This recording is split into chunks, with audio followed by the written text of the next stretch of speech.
Assalamualaikum warahmatullahi wabarakatuh. Waalaikumsalam warahmatullahi wabarakatuh. Alhamdulillahirabbil alamin, puji syukur senantiasa kita panjatkan kehadiran Allah Subhanahu wa taala atas segala karunia-Nya kepada kita semua. Salawat dan salam kita sampaikan kepada junjungan kita Nabi besar Muhammad sallallahu alaihi wasallam. Pemirsa TVRI di mana saja Anda berada, alhamdulillah kita berjumpa kembali dalam kajian Kitab Kuning Sahih Bukhari, dan seperti biasa pada kesempatan ini kita masih mendapatkan pengajaran dari guru kita Dr. Ahmad Lutfi Fatullah. Assalamualaikum Kiai. Waalaikumsalam warahmatullahi wabarakatuh. Ya, kita ketemu lagi Kiai ya. Alhamdulillah. Masya Allah. Semoga Kiai senantiasa sehat. Amin. Karena kalau Kiainya sehat kita tuh enak. Ya kan, coba kalau Kiainya sakit misalkan, Masya Allah, kita tidak bisa menimba ilmu. Oleh karena itu kesehatan itu mahal harganya, dan kita doakan mudah-mudahan Kiai kita ini dalam keadaan yang sehat walafiat. Amin. Dan hari ini juga, nah di samping Dr. Lutfi, kita juga bersama dengan guru kita yang lain, Kiai Haji Munahar Mukhtar. Assalamualaikum Kiai. Assalamualaikum warahmatullahi wabarakatuh. Senang Kiai bisa hadir di sini nih, berbagi ilmu dengan kita semua. Amin, amin. Mudah-mudahan manfaat. Insya Allah. Dan yang akan menjadi pembaca kitab adalah Ustadz Haji Madinah SPDI. Assalamualaikum Ustadz. Waalaikumsalam warahmatullahi wabarakatuh. Iya, insya Allah nanti akan membacakan kitabnya Ustadz ya. Insya Allah. Nah pemirsa, di sini juga kita kehadiran atau dihadiri audiensnya atau jamaah dari adik-adik kita dari Pondok Pesantren Al-Watoniyah 43 Cilincing, Jakarta Utara, pimpinan Kiai Haji Mulki HD. Assalamualaikum warahmatullahi wabarakatuh. Gimana adik, sehat semua? Sehat.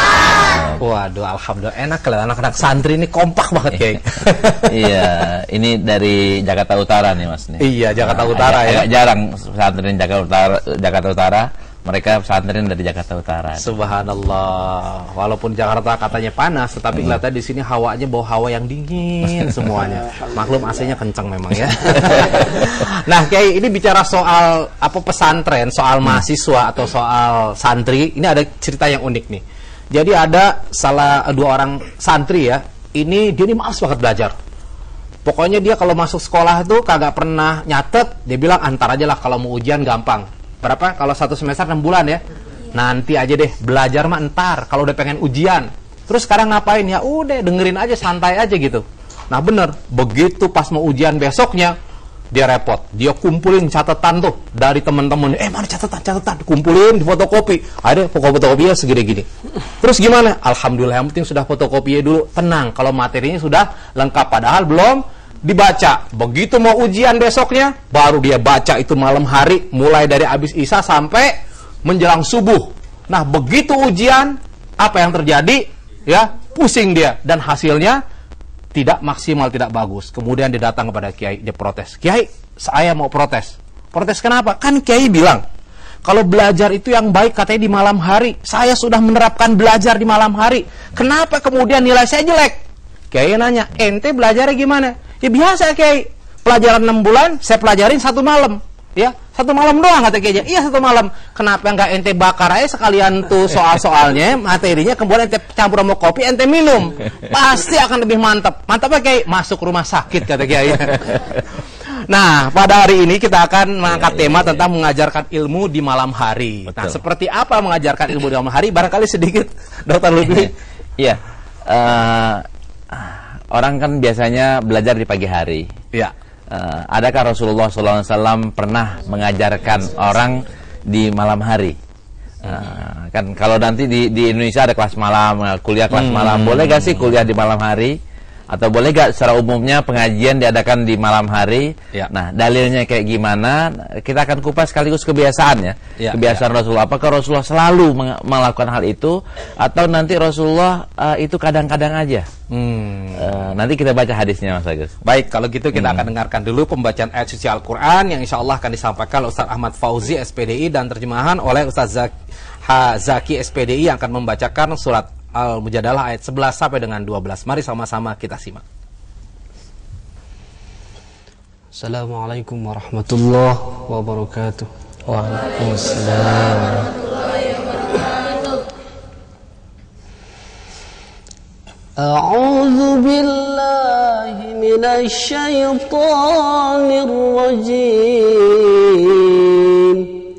Bismillahirrahmanirrahim. Ya ayyuhalladzina amanu idza qila lakum tafassahu fil majalisi fafsahu yafsahillahu lakum wa idza qila inshuzu fanshuzu yarfa'illahu alladhina amanu minkum walladhina utul ilma darajat wallahu bima ta'maluna khabir. Ya ayyuhalladzina amanu idza najaitumur rasula faqaddimu baina yaday najwakum sadaqah dzalika khairul lakum wa athhar فإن لم تجدوا فإن الله غفور رحيم صدق الله العظيم. Aku berlindung kepada Allah dari godaan syaitan yang terkutuk dengan menyebut nama Allah yang maha pengasih lagi maha penyayang. Wahai orang-orang yang beriman, apabila dikatakan kepadamu, berilah kelapangan di dalam majlis-majlis, maka lapangkanlah. Niscaya Allah akan memberi kelapangan untukmu. Dan apabila dikatakan, berdirilah kamu, maka berdirilah. Niscaya Allah akan mengangkat derajat orang-orang yang beriman di antaramu dan orang-orang yang berilmu beberapa derajat. Dan Allah maha teliti apa yang kamu kerjakan. Wahai orang-orang yang beriman, apabila kamu mengadakan pembicaraan khusus dengan Rasul, hendaklah kamu mengeluarkan sedekah kepada orang miskin sebelum melakukan pembicaraan itu. Yang demikian itu lebih baik bagimu dan lebih bersih. Tetapi jika kamu tidak memperoleh yang akan disedekahkan, maka sungguh Allah maha pengampun, maha penyayang. Maha benar Allah dengan segala firman-Nya. Assalamualaikum warahmatullahi wabarakatuh. Waalaikumsalam warahmatullahi wabarakatuh.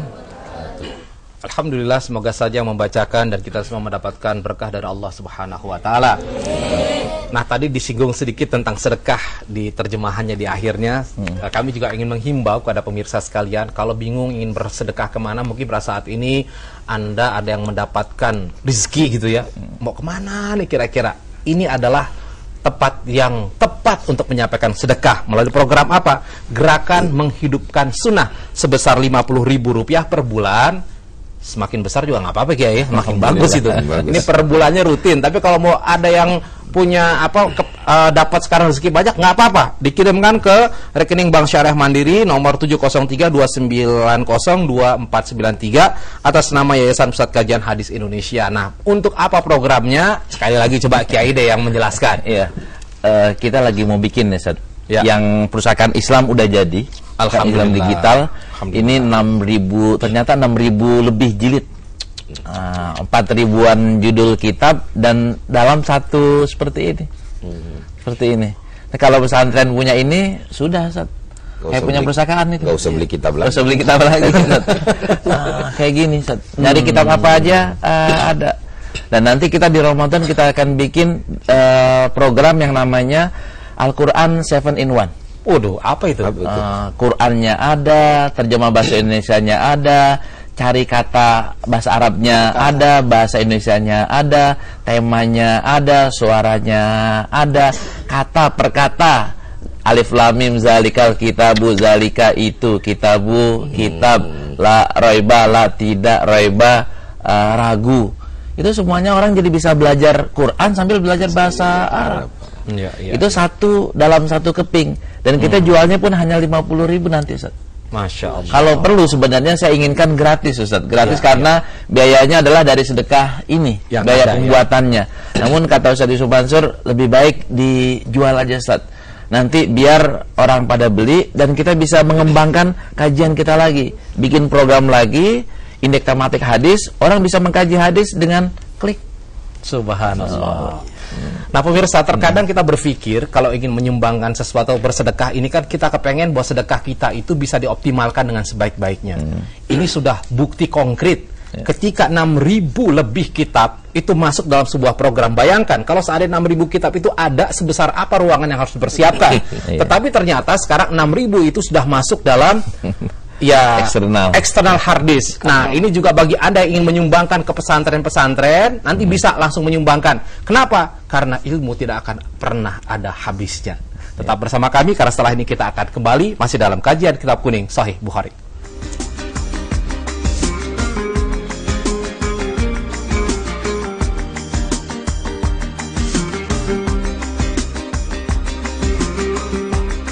Wasiat Rasulullah kepada umatnya, berpeganglah kepada Al-Quran dan hadis. Ayo bergabung dengan gerakan menghidupkan sunnah, usaha melanjutkan kajian hadis dan penyebaran hadis Rasulullah, wakaf hadis untuk pesantren dan madrasah, digitalisasi kajian hadis dan kitab-kitab hadis, kajian mingguan hadis dan ilmu hadis, pengembangan pusat kajian hadis, dan pembangunan pesantren hadis untuk keluarga. Dengan 50.000 per bulan, insya Allah infak yang Anda berikan akan menjadi amal jariah yang tidak terputus.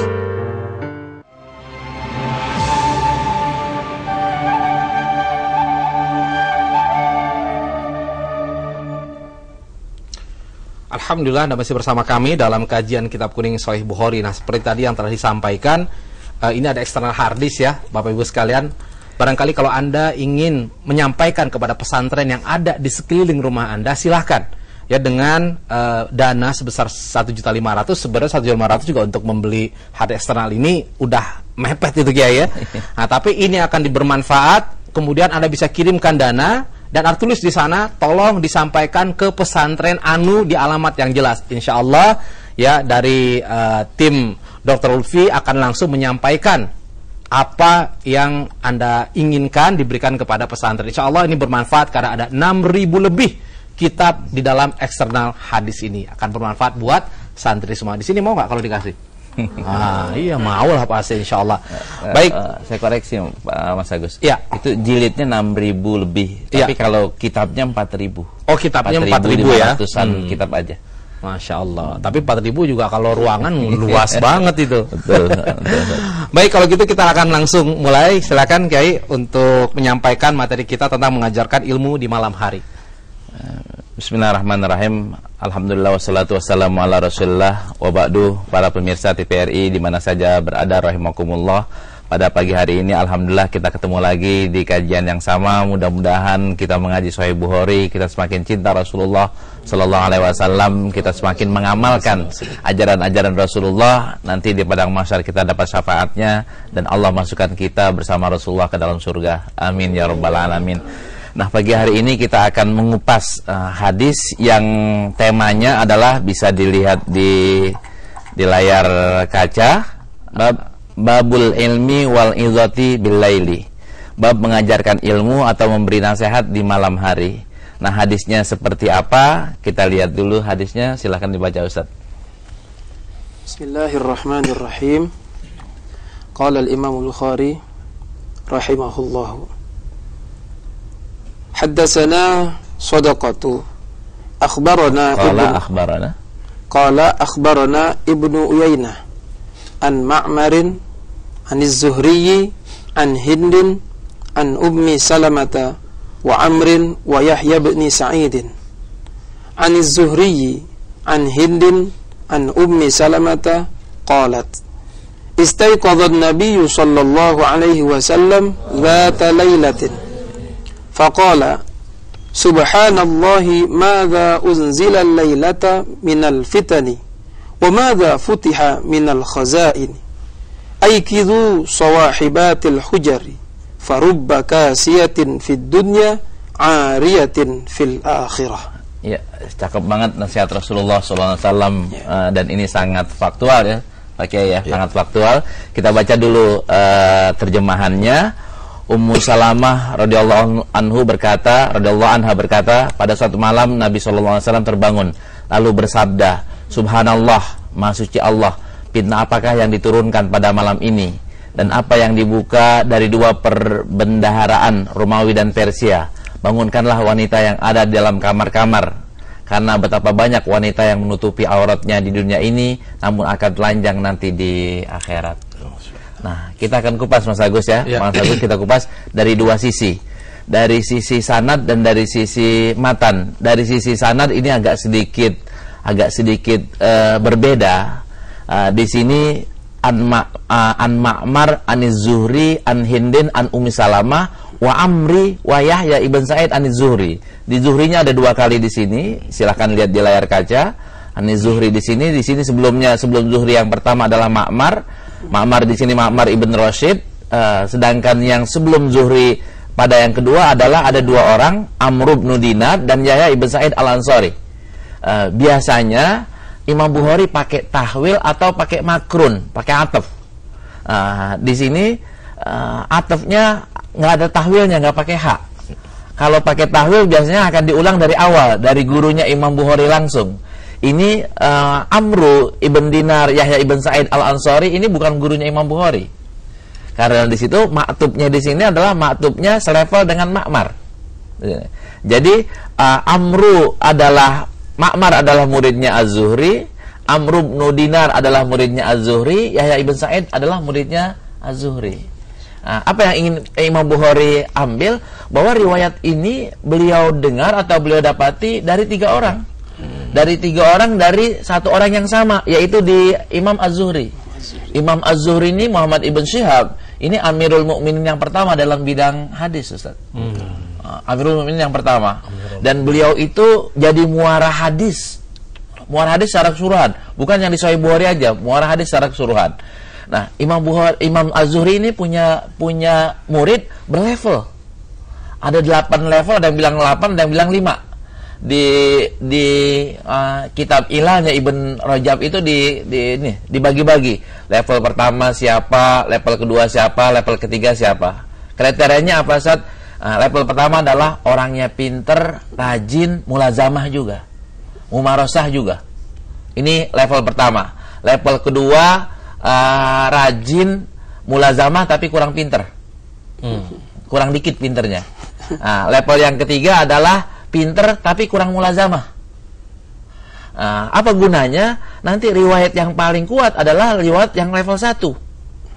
Level 1 siapa? Level 1 adalah orangnya udah pinter, rajin, mulazamah, mumarosah, selalu ngulang-ulang. Itu yang level pertama. Nah, yang level pertama itulah yang diambil oleh Imam Bukhari dalam hadisnya.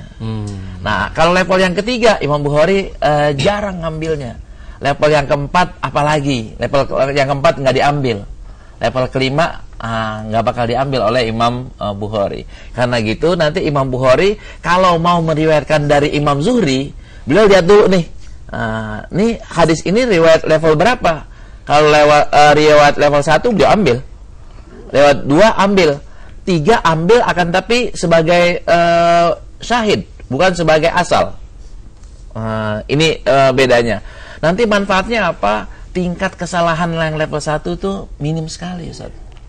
Contoh yang satu siapa? Imam Malik, Imam Ma'mar bin Rashid di sini.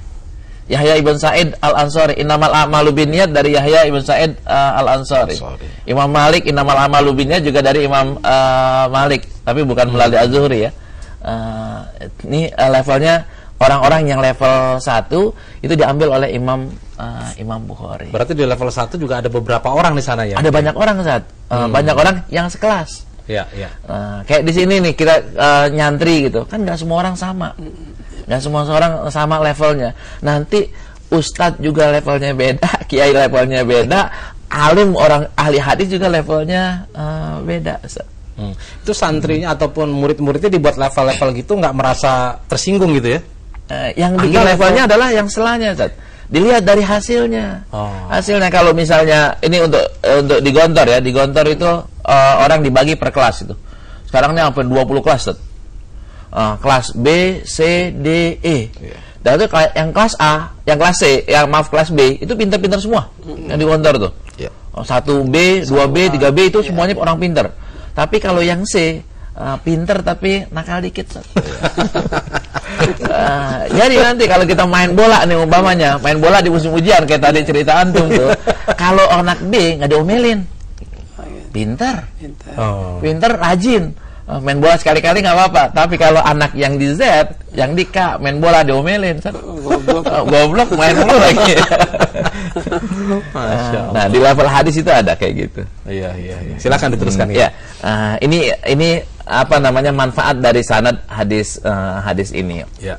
Nah sedangkan isinya Rasulullah bikin pengajian nggak di hadis ini di malam hari? Enggak. Nanti di hadis yang berikutnya baru bikin pengajian. Kalau yang di hadis ini Rasulullah bangun pada malam hari. Tahu-tahu malam hari ini apa yang beliau lakukan? Beliau menasehati, ngingetin istrinya. Ngingetin istrinya apa yang turun nih fitnah pada malam hari ini. Nanti gimana kondisi dunia? Nanti perputaran ya atau pergeseran budaya itu begitu kuat sehingga makin banyak orang yang meninggalkan ajaran Islam. Supaya kita tidak ketinggalan, ayo kita rame-rame menghidupkan sunnah. Salah satu di antaranya adalah bangunin tuh para bini-bini kalian, istri-istri kalian bangunin untuk apa? Untuk melaksanakan ibadah, untuk melaksanakan sholat. Kenapa kok yang istri yang ditujukan? Di sini sawahibatil hujur dimaksudnya adalah perempuan. Kenapa kayak begitu? Parubbaka siatin fid dunya, ariyatin fil akhirah. Mungkin orang yang di dunia ini bajunya bagus, tampangnya bagus, akan tapi ntar di akhirat jadi orang miskin. Jadi orang yang mukanya dibakar, tinggalnya nggak ketahuan di mana tahu. Supaya nggak kayak gitu, gimana? Ini Rasulullah sayang sama perempuan, Ustaz. Bahkan Imam Malik itu mengatakan parubba di sini bukan minoritas, akan tapi mayoritas. Dari mana mayoritasnya? Dari hadis yang lain, tafsir hadis yang lain, bahwa mayoritas penghuni neraka adalah kaum perempuan. Dan sama sekali ini tidak mendiskreditkan perempuan, tapi mengingatkan perempuan. Ayo sama-sama hidupkan sunnah, ayo beribadah yang lebih kuat lagi agar terhindar dari pintu neraka. Ini pesannya Rasulullah SAW. Karena mungkin perempuan memang senang tidur kali Ustaz. Perempuan demennya tidur biasanya. Kalau malam itu sore udah tidur. Gitu, kalau kita kan memang rajinnya begadang. Ya, perasaan aneh banyak tidur juga ya. Saat ini ada satu hal yang menarik sebelum nanti kita bahas lebih jauh lagi.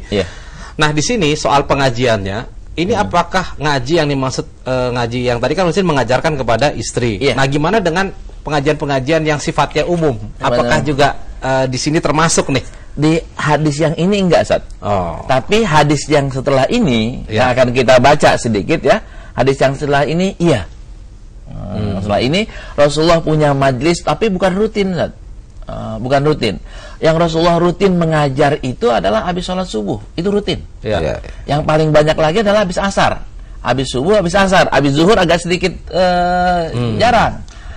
Ntar habis asar beliau banyak. Ntar habis maghrib jarang. Habis isya lebih jarang lagi. Nah, ini kan menarik nih, mungkin kayak Munahar nih. Kayak kalau kita lihat fenomena sekarang yang namanya tablik itu kan, itu lebih banyak itu malam. Bahkan sampai tengah malam jalan ditutup nih. Jadi kadang-kadang orang mau lewat, waduh, ada pengajian lagi, yang muncul perasaan kesel yang lewati. Gimana sih katanya kita mau pulang cepat ke rumah malah terhambat. Nah, ini gimana kalau kita kaitkan sama hadis ini, Kiai? Enggak begini. Karena malam itu memang banyak berkahnya. Dan Allah juga sudah bilang, "Wa minal laili fatahajjad bihi nafilatan lak asa ayyab'asaka rabbuka maqaman mahmuda." Ini bangun malam, artinya dia tidur bangun tahajud. Ya. Sekarang bagaimana dengan fenomena yang terjadi nih? Kalau tablik kan, pengajian-pengajian. Iya. Saya sebetulnya setuju-setuju aja. Yang kurang tapi rada setuju, pertama memang mengganggu kepentingan orang lain. Seperti upaya jalan utama tutup jalan. Ya. Itu mengganggu orang juga kan. Kan dalam agama nggak boleh perbuatan baik, tapi akan merugikan orang juga nggak boleh. Yang lebih aneh, kurang setuju lagi, niat ngajinya mah cakep, boncengan sama pacar yang kadang-kadang mendol. Itu banyak terjadi tuh kayak. Iya. Dia boncengan berdua sama pacarnya sambil sholawat, begitu ada udah gitu dia punya motor dinaikin dikit belakangnya. Iya. Nggak ada jalan cakep, gaji juga yang dihantam jeger aja sama dia. Nah, Anda juga sarankan sama teman-teman, sama anak-anak muda, generasi-generasi, silakanlah melakukan yang baik di malam hari, boleh-boleh saja menghidupkan malam. Iya. Syahrul Layal itu boleh-boleh aja, tapi pertama, niat kita memang betul-betul ingin ibadah. Yang kedua, jangan sampai mengganggu orang lain. Yang ketiga, jangan dicampur aduk yang baik dengan yang buruk, yang berpahala dengan yang berdosa. Jangan dicampur aduk, nanti yang bingung malaikat nih, gue nyatetnya bagaimana nih orang. Dan ini Ustaz, kalau kita ngeliat hadis yang ini perempuan nggak ngaji malam saat. Yang ngaji malam laki ya? Laki. Nah, ini nasihat kepada perempuannya ini di rumah. Ibadahnya di rumah. Ibadahnya juga di rumah. Oh, bukan di jalan-jalan. Di jalanan. Jadi kalau misalnya laki, oke, kita setuju laki untuk ngaji pada malam hari. Tapi kalau misalnya mau yang konsep yang sempurna ya, yang ideal, Rasulullah kan habis sholat Isya 1 jaman atau 2 jaman kemudian udah disuruh tidur kita. Kenapa kok disuruh tidur? Biar ntar malamnya bangun. Nah, kalau kita tiap malam ngajinya sampai jam 1, kapan bangunnya 1? Bukan berarti nggak boleh ya, dalam artian tetap boleh, akan tapi jangan tiap malam. Malam tertentu atau sebulan sekali oke. Seminggu sekali oke. Tapi supaya sholat malamnya dapat, maka habis sholat Isya, silahkan istirahat sebentar, istirahat. Mungkin jamaahnya kagak tiap malam, kiainya ini yang tiap malam ada undangan. Itu lain lagi. Kalau itu kewajiban kali ya. Kewajiban kita yang memang harus dilaksanakan. Levelnya beda lah. Kalau kiai walaupun sampai malam tetap sholat. Insya malam Allah. Kayak ketinggalan ya. Kalau kiai ketidur di mobil sebentar. Iya. Ada inian, ada tadi pesan di sini, pesan di hadis ini kan buat perempuan. Itu kan Rasulullah banyak banget ingetin lah ya. Yang paling banyak diingetin adalah istighfar yang pertama. Yang kedua sedekah, yang ketiga sholat malam. Kenapa kok sholat malam kayak begitu? Karena Rasulullah menginginkan dari kaum perempuan itu jangan jadi penghuni neraka. Kalau umpamanya jadi penghuni neraka, biarin bukan orang kita aja dah. Biar orang lain aja. Dan di sini Rasulullah ingetin banget, nanti bakal pada satu masa akan datang banyak orang yang buka-bukaan baju. Di sini buka baju atau pakai baju cakep, ntar di akhirat pakai bajunya baju jelek. Di sini pakai kosmetik cakep, ntar di sana nggak bisa pakai kosmetik.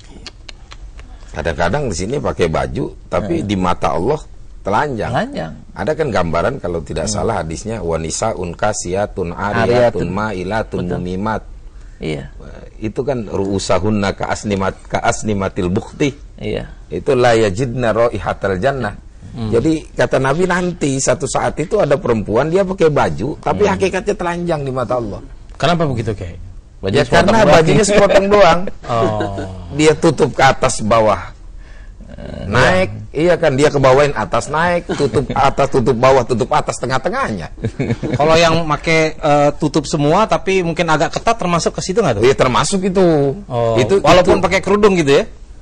Makanya kita diajur kalau kerudung, artinya jangan sampai anggota aurat itu nonjol-nonjol gitu.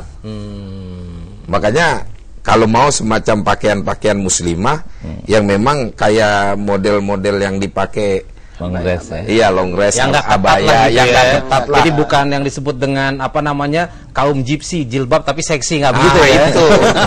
Yang begitu yang bikin repot kan ya. Baik, kalau gitu kayak kita tahan dulu karena kita akan melihat ya tayangan visual yang berikut ini.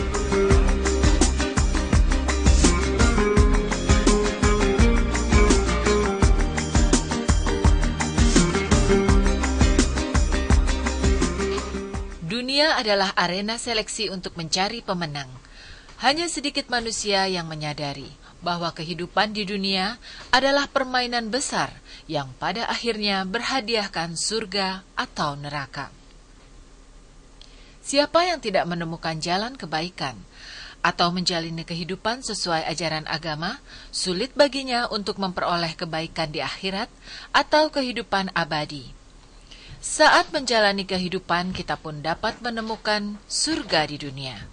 Apa yang kita sebut surga dunia adalah saat manusia menemukan ketentraman hati ketika bermunajat kepada Allah Subhanahu wa Ta'ala. Kesuksesan pada masalah-masalah dunia hanyalah kenikmatan sementara. Semua kebahagiaan yang disebabkan oleh kenyamanan materi akan berakhir bersamaan dengan berakhirnya kehidupan. Suatu hal yang harus kita tanyakan kepada diri kita, apakah yang lebih berarti dalam hidup ini? Apakah kekayaan, istri atau suami, atau anak-anak Anda yang cantik-cantik dan lucu? Bahkan sebagian orang mengutamakan prinsip hidupnya yang dipegang teguh. Bisakah semua itu kita raih tanpa rahmat dari Allah? Sesibuk apapun kita di luar rumah, setelah kita menghabiskan sebagian besar waktu berada di luar rumah, kita lalu menikmati saat berkumpul bersama keluarga. Disinilah kesempatan saling berbagi pengetahuan tentang kehidupan. Bahkan, seorang ayah sebagai imam keluarga selayaknya menyempatkan waktu untuk berbagi ilmu kepada istri serta putra-putrinya. Bersyukurlah kepada Allah Subhanahu wa Ta'ala apabila perempuan-perempuan mempunyai kesempatan untuk mencari ilmu di luar sana. Bahkan sekarang banyak sekali kegiatan pengajian dan pengkajian ilmu agama yang bisa dimanfaatkan para ibu. Tetapi alangkah baiknya bila semua itu sudah cukup diterapkan pada diri kita sendiri dan keluarga, agar ilmu tersebut senantiasa dipahami dan dipraktekkan pada keluarga. Sungguh, Allah akan mengangkat derajat siapa yang mau menuntut ilmu dengan sungguh-sungguh, sebab Allah suka dengan mereka yang berilmu. Assalamualaikum warahmatullahi wabarakatuh. Kami di sini sangat banyak mendapatkan manfaat daripada pengajian keluarga yang senantiasa kita adakan setiap minggu sekali. Itu di dalam keluarga kita, ya termasuk saya di sini sebagai kakak paling tua dan juga adik-adik dan juga anak-anak. Karena memang Ustadz sudah biasa memberikan kontribusi ilmu baik kepada santrinya dan juga kepada keluarganya, terutama saya istri dan anak-anak yang ada di keluarga kita ini. Dan tentunya manfaatnya banyak sekali karena biar bagaimanapun kita ingin menciptakan generasi yang baik, generasi pecinta Al-Quran, generasi yang dianjurkan oleh Rasulullah Shallallahu Alaihi Wasallam. Dan tentunya suami saya pun di sini Ustadz Hasbiullah, saya mengharapkan beliau terus bisa memberikan kontribusi yang baik bagi keluarganya, wabil khusus dan juga secara umumnya kepada santri dan kepada masyarakat banyak. Ya, alhamdulillah pemirsa, tadi kita sudah saksikan visualisasi dan semoga ini juga bisa menambah semangat kita untuk memahami dan senantiasa ingin belajar dengan penuh semangat. Nah, ini kayak saya ingin tadi juga memperdalam sedikit tentang poin yang disampaikan kepada perempuan. Nah, gimana kalau seandainya nih suaminya bilang kan tadi suruh istighfar, sedekah, sholat malam, terus istri bilang, ya bapak kali yang harus istighfar gitu, dibalikin lagi begitu, gimana tuh? Iya. Bapak suruh istighfar gimana, Ustaz? Ya maksudnya gitu, istri disampai suruh istighfar, malah istri bilang kayaknya bapak yang perlu istighfar bukan saya. Harusnya kan dua-duanya. Iya. Dua-duanya. Cuman kenapa kalau konsentrasi di sini? Nanti kita bisa lihat lagi, Ustaz. Lihat lagi di hadis yang setelahnya ini. Nanti kita baca satu hadisnya ya. Betapa Rasulullah itu udah istighfar. Rasulullah bangun malamnya pasti. Beliau kalau istrinya nggak dibangunin, maka nggak bangun. Beliau minta istrinya untuk bangun. Bahkan Rasulullah, salah satu di antara kebiasaan Rasulullah adalah ngetok pintunya Fatimah. Ngetok pintunya Fatimah, bangun, qiyamul lail. Kadang-kadang tuh Ali yang sedikit marah. Iya gue tahu kalau bahasa kita gitu. Terus Rasulullah akhirnya ngingetin, wa kanal insanu aktsara syai'in jadala. Itu orang banyak ngeyel. Nah, tadi itu istri adalah istri yang ngeyel yang kayak gitu, Ustaz. Harusnya enggak. Ini nasihat yang baik kita terima. Kalaupun kita belum bisa melaksanakannya, maka kita iya ini baik, insya Allah saya akan melaksanakannya. Minimal lagi adalah kita berdoa, ya Allah hari ini saya malas nih untuk sholat malam, tapi besok jangan malas lagi ya Allah ya. Berikanlah saya semangat untuk sholat malam. Ya, baik ya, sebelum kita lanjutkan, nah 3 poin ini mungkin akan kita perdalam nanti. Ketika bersedekah ke seorang istri, kan biasa istri itu uangnya dari suami, berarti suaminya nggak boleh pelit sebenarnya. Nah, bagaimana kelanjutannya akan kita bahas kembali setelah pesan-pesan yang berikut ini. Tetap bersama kami dalam kajian Kitab Kuning Sahih Bukhari.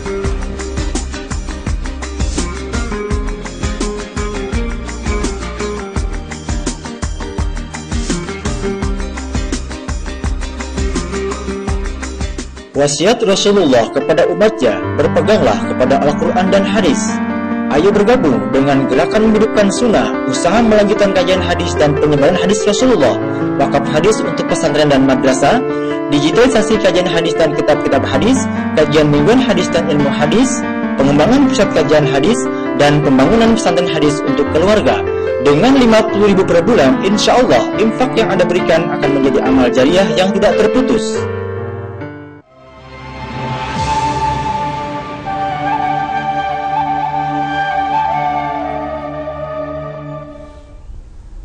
Ya, alhamdulillah pemirsa, terima kasih Anda masih bersama kami dalam kajian Kitab Kuning Sahih Bukhari, dan kita lanjutkan kajian kita. Ya, Dr. Lutfi, silakan mungkin ada yang ingin ditambahkan dulu sebelum nanti kita berikan kesempatan kepada santri untuk bertanya. Silakan. Kalau kita lihat di layar kaca di Kitab Sahih Bukhari-nya, bab yang setelahnya kan bab as-samar fil ilm. Artinya bab membicarakan ilmu di malam hari, di malam hari. Itu ada 2 hadis. Nah, kita baca dulu satu hadis. Ini untuk menunjukkan bahwa hadis yang ke-116 itu Rasulullah menyampaikan mauizahnya di depan umum di malam hari.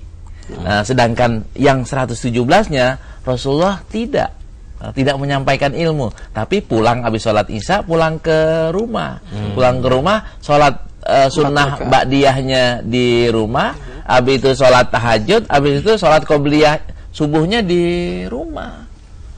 Kita baca dulu Ustaz ya, satu hadisnya. Silakan Ustaz, dibaca Ustaz. Bismillahirrahmanirrahim. Qala al-Imam Bukhari rahimahullah. Haddatsana Adamu qala haddatsana Syu'batu qala haddatsana Al-Hakamu qala sami'tu Sa'id bin Jubair an Ibn Abbas qala bittu fi baiti khalati Maimunah bintil Harith zawjin Nabi sallallahu alaihi wasallam wa kana an-nabiy sallallahu alaihi wasallam 'indaha fi lailatiha fa shalla an-nabiy sallallahu alaihi wasallam al-'isha'a thumma jaa'a ila manzilihi fa shalla 4 raka'atin thumma nama thumma qama thumma qala namal gulayyim aw kalimatan tushbihuha thumma qama faqumtu an yasarihi faja'alani an yaminihi fasalla 5 raka'atin thumma shalla raka'ataini thumma nama hatta sami'tu qatitahu aw khatitahu thumma kharaja ila shalah. Ini Ustaz yang ingin saya simpulkan tadi. Kita lihat ya di sini Rasulullah sholat isya'nya di masjid Ustaz. Akan tapi sholat ba'diyahnya 4 rakaat ba'diyatul isya itu sholatnya di rumah. Habis itu beliau tidur. Habis tidur malamnya bangun. Di sini khamsa rakaatin. Khamsa rakaatin Ibnu Hajar mengatakan ini bukan khamsa rakaat artinya 5 rakaat, akan tapi 2 sama 3. Witir. Jadi 4 kali 2 8. Nah, witirnya 3. Jadi 11. Ntar yang 2 rakaatnya lagi itu adalah qobliyah. Nah, sedangkan hadis yang 116 itu Rasulullah menyampaikan mau'izah atau menyampaikan ilmu itu habis sholat isya. Apa yang kita bisa simpulkan di sini? Imam Bukhari ingin mengatakan bahwa kalau mau menyampaikan menyampaikan mau'izah setelah sholat isya boleh, atau malam hari boleh. Hadis yang selanjutnya beliau ingatkan jangan tiap malam. Jangan tiap malam. Ntar sholat tahajudnya ketinggalan gitu. Sholat tahajudnya ntar enggak. Bukannya belajar wajib, tapi pagi hari aja, atau siang hari aja, atau sore hari aja. Itu pesan tersiratnya, Ustaz. Nah, yang selanjutnya di hadis yang 117 ini Imam Bukhari juga ingin melampaukan bahwa Ibnu Hajar pun belajar dari Imam Bukhari, dari Rasulullah. Belajarnya dari mana? Beliau perhatikan apa yang Rasulullah perbuat sampai beliau tahu kapan tidurnya, kapan bangunnya. Dan ketika sholat tahajudnya, beliau kan berjamaah. Pertama dirinya di sebelah kiri, akan tapi Rasulullah geser jadi sebelah kanan. Ini kan pelajaran, Zat. Pelajaran. Ini pelajaran kita bisa ambil juga. Sholat tahajud tuh boleh jamaah. Dalilnya mana? Ini Rasulullah berjamaah sama Ibn Abbas. Dan nanti kalau imamnya salah, ada makmum yang salah, kita boleh geser nih, boleh giniin nih. Boleh ngisaratin juga boleh giniin. Nanti yang makmum kita boleh geser ke sebelah yang tepat. Tepatnya yang mana tergantung dari posisinya. Ini artinya apa? Kalau lagi sholat boleh bergeser, tapi nanti fikihnya tidak boleh terlalu banyak. Langkahnya harus diatur sehingga tidak lebih daripada 3 kali gerakan yang berturut-turut. Memang fenomena ini banyak ya. Orang tanya masalah sholat malam berjamaah itu boleh apa enggak? Mereka kan taunya cuma tarawih aja. Nah, ini hadis ini cakep ini. Hadis ini artinya menunjukkan kepada kita boleh kita melaksanakan sholat tahajud berjamaah di malam hari. Ini cakep ini baru ketemu nih. Saat ini baru ketemu nih kayak nih. Walaupun Anda yakin bahwa itu dibolehkan, tapi ini bagus ini. Ini sekalipun di sini, ini Rasulullah sholatnya di rumah atau di masjid? Di rumah, di rumah. Nanti di riwayat yang lain, Abdullah bin Mas'ud itu pernah makmum sama Rasulullah. Ketika makmum Rasulullah nggak ngajak, tapi beliau ikut. Ketika ngikut, ya Rasulullah kan bacanya kan surat Al-Baqarah dan surat Ali Imran. Akhirnya sampai Abdullah bin Mas'ud, saya nyesel jamaah Rasulullah karena banyak banget, kayak panjang banget. Boleh gak panjang kayak begini? Untuk sholat malam kan lebih baiknya panjang. Cuman kok Rasulullah katanya imam disuruh pendek. Ini kan sholat khas, sholat yang khusus, bukan sholat jamaah umum. Dan Rasulullah nggak pernah ngajakin, ayo jamaah sama aku, ikutin nih saya sholat jamaah, kan enggak. Beda dengan sholat zuhur, beda dengan sholat isya umpamanya. Rasulullah memerintahkan para umat Islam untuk ayo jamaah sama aku di masjid. Ketika Rasulullah mengajak untuk berjamaah, Rasulullah nggak pernah baca yang panjang terlalu panjang. Jadi kalau ada yang mau ngikut ketika sholat panjang, salah sendiri kan yang mau ikut gitu. Masya Allah. Baik, kalau gitu kita berikan kesempatan dulu kepada jamaah yang ingin bertanya. Silakan ya, silakan. Ya, boleh berdiri, silakan sebutkan namanya.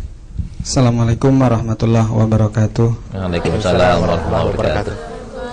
Dokter beserta Ustadz, saya Nasrul Arif dari pesantren Al-Watoniyah 43. Begini dokter, kalau di pesantren kami itu indana an-nizam, dokter. Aturan itu fisah al-asyirah jam 10 lampu mati, Ustaz. Artinya semua kegiatan pesantren itu off dan santri tidur. Lah ini kalau yang mau belajar berarti kan kadang ngumpet-ngumpet nih, dokter. Ataupun yang misalkan bangun malam juga dia mau nyalain lampu nggak berani dokter. Maujud wa. Iya. Al-amin gitu. Iya. Nah itu bagaimana? Mungkin ada solusi dan paling nggak itu nanti bisa untuk input kepada kami supaya pesantren kami bisa lebih maju. Iya. Dan mohon doanya semoga kami bisa selalu maslahat. Syukran. Wassalamualaikum warahmatullahi wabarakatuh. Waalaikumsalam warahmatullahi wabarakatuh. Ya. Nanti Kiai Munahar nih, beliau pengalaman di pesantren jauh lebih besar dibanding saya, bisa ngasih masukan yang besar. Nah, menurut hemat saya, kalau untuk belajar kayak Imam Nawawi ya, Imam Nawawi itu membagi waktunya 3 kan, 3 untuk tidur, untuk belajar, atau untuk tahajud, untuk belajar, Ustaz. 3 dibaginya. Nah, kalau untuk santri kan kiainya minta gitu kan sebenarnya, jam 10 tidur, ntar jam 2 bangun, atau jam 3 bangun, sempat tahajud sebentar, sempat ngulang-ngulang apalannya sebentar, baru kemudian subuh. Itu sebenarnya pesantrennya kepengennya seperti itu, Ustaz. Dan saya yakin banget bahwa ketika ada santri yang bangun lantas menyalakan lampu di tempat tertentu, di tempat yang tidak mengganggu orang tidur, kiainya akan senang. Atau mungkin kita menyarankan kepada pesantren untuk menyiapkan satu tempat tertentu, di ruang tertentu, di situ listriknya 24 jam, Ustaz. Dan orang yang mau murojaah silahkan ke situ. Gimana Pak Kiai? Iya. Jadi emang kebiasaan pesantren kebetulan dari kecil, guys. Saya juga emang hidupnya di pesantren. Dan memang pesantren ada tempat-tempat tertentu biasanya. Jadi masjid. Itu masjid biasanya sarana yang 24 jam buat santri kalau bangun malam dia tahajud. Memang aturan pesantren rata-rata begitu. Jam 10 tidur istirahat, maksudnya buat bangun malam itu. Cuman bangun malam, belajar, tahajud sambil belajar. Jangan bangun malam cariin makanan di teman-teman itu, nggak boleh. Jadi bangun, jangan mengganggu yang di kamar. Mereka datang ke masjid, biasa tahajud itu. Biasa tahajud. Dan biasanya, memang kalau malam itu belajar paling nikmat. Emang semua paling nikmat menghafal di malam hari sebetulnya. Ya, untuk menelaah kitab, menghafal. Apalagi menjelang subuh. Ba'da tahajud itu paling enak, atau setelah subuh. Kalau Nabi tadi ngajar habis subuh sama ba'da asar itu paling enak. Kenapa? Karena pertama kan di waktu subuh itu Allah turunin malaikat. Malaikat turunin, oh si fulan ini lagi belajar. Kata malaikat. Asar kan malaikat tuh lapor. Asar kita masih belajar juga. Laporannya apa? Si fulan dari subuh sampai asar belajar terus gitu. Padahal belajarnya itu ngajinya dari subuh selesai asar ngaji lagi. Jadi itu kenikmatan apa yang diajarkan Rasul memang kayak begitu. Seperti halnya kita kan zikir. Kenapa Allah memberikan gambaran? Ya ayyuhalladzina amanu zkurullaha dzikran katsira wasabbihuhu bukratan wa asila. Nah, itu jalan itu memang. Jadi memang pesantren sebetulnya nggak ada yang larang, termasuk kiai senang. Kalau ada sedikit-sedikit nakal itu biasa santri. Tapi biasa santri kalau nakal di pondok pada jadi kiai. Biasanya begitu. Kenapa? Karena kiainya ngedoain mulu. Nih si fulan nakal tiap hari didoain. Akhirnya jadi kiai itu. Tapi bukan nakal beneran. Artinya dia mau menelaah ya sedikit-sedikit lah. Insya Allah kalau itu kita lakukan tiap malam, santri-santri Insya Allah pada jadilah. Insya Allah. Kali mungkin diterjemahkan sebagai kritis kali anaknya. Oh gitu ya, anak yang kritis, yang apa? Kadang-kadang kan guru suka tersinggung. Kalau ada murid lebih bagus, lebih kritis, apalagi murid nanya, nih guru nggak bisa jawab. Kadang-kadang egonya timbul tuh. Padahal itu kan introspeksi diri. Dia harus menelaah lagi kitab. Apalagi sekarang Dr. Lutfi sudah menyiapkan ini tuh. Itu udah enak, wah hadisnya di sini tinggal klik, tek. Selesai itu. Jadi nggak ada kata ya udah terima aja dulu lah. Ya masa gitu aja banyak protes sih, nggak boleh gitu. Nggak boleh. Kalau memang belum bisa ya nanti saya buka dulu kitabnya kan begitu. Itulah kiai yang ikhlas ya seperti itu mestinya. Itu. Masya Allah. Baik, kita berikan kesempatan berikutnya untuk yang bertanya, silakan. Assalamualaikum warahmatullahi wabarakatuh. Waalaikumsalam warahmatullahi wabarakatuh. Nama saya Ika Nurmayati dari Pondok Pesantren Al-Watoniyah 43. Saya mau bertanya dokter, kenapa perempuan dianjurkan sholat malam? Terima kasih. Wassalamualaikum warahmatullahi wabarakatuh. Waalaikumsalam. Ini sebenarnya terusin yang tadi tuh, kesannya para perempuan kayaknya kok jadi dianggap malas gitu. Iya. Padahal banyak juga laki-laki yang lebih malas daripada perempuan sebenarnya. Karena yang bikin malas biasanya memang perempuan. Yang pertama, perintah untuk sholat malam itu bukan untuk perempuan aja. Iya. Tapi kenapa kok penekanannya Rasulullah ngelihat perempuan? Karena Rasulullah ngelihat fenomena yang ada. Fenomena yang adanya, pertama Rasulullah tahu persis ya, dengan wahyu bahwa yang paling banyak menghuni neraka itu perempuan. Itu gimana supaya menghindari ini? Nggak ada jalan lain yang lebih efektif selain satu, sedekah tadi, yang kedua istighfar, yang ketiga adalah sholat malam. Sholat malam pasti bisa istighfar, Ustaz. Iya. Sholat malam pasti akan merenung. Ketika merenung gampang bertafakur, gampang bertadabur. Ketika tafakur dan tadabur akan muncul semangat untuk bersedekah. Yang kedua, kadang-kadang ini sebagian orang itu, sebagian perempuan melihat bahwa saya udah capek masak, saya udah capek ngurusin anak, capek ngurusin anak gitu. Udah saya terus saja ngelendur sampai subuh. Ternyata ini nggak cukup buat masuk surga. Perlu ditambah dengan tahajud. Cuman kadang-kadang Ustaz ya, perempuan ini dia belajar satu hadis nggak disambung dengan hadis ini. Mungkin dia belajar dari gurunya. Tiap wanita kalau meninggal dunia, suaminya ridho, maka pintu sorga akan dibuka. Tinggal milih yang mana, yang mana aja. Iya, Abu bin Sya'ab mau masuk mana aja. Cuma nyari ridho doang, akhirnya malas. Kadang-kadang cuma itu dipelajari, nggak mempelajari yang lain. Ya, aturannya kan gini, suami yang ideal adalah suami yang ngajak istrinya bangun malam. Suami yang selalu mengingatkan istrinya untuk bersedekah, untuk bangun malam. Kan diantara ciri suami yang paling baik adalah membangunkan istrinya untuk sholat malam, dan diantara istri yang baik adalah membangunkan suaminya untuk sholat malam. Terus ada fenomena nih, Ustaz. Antum tadi bilang nih, suami yang baik yang selalu membangkitkan istrinya untuk bersedekah. Ini kadang-kadang istri ini yang justru ngelarang-larang lakinya suruh sedekah. Ini gimana nih? Ini banyak terjadi tuh di kampung gitu tuh. Jadi kalau seorang suami mau sedekah, kadang-kadang istrinya omongannya ada aja. Abang mau sedekah ke sono tuh, anak kita belum pada bayaran tuh.